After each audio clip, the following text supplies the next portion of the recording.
3 feet of storm surge right here. Now, if this amount of water catches you by surprise, it's too late to evacuate.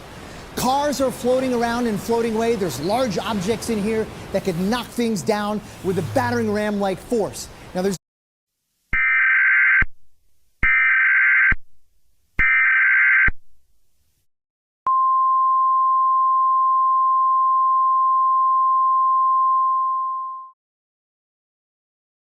The civil authorities have issued a civil emergency message for Charlotte, Florida, beginning at 10:02 a.m. September 28, 2022 and ending at 11:02 a.m. September 28, 2022.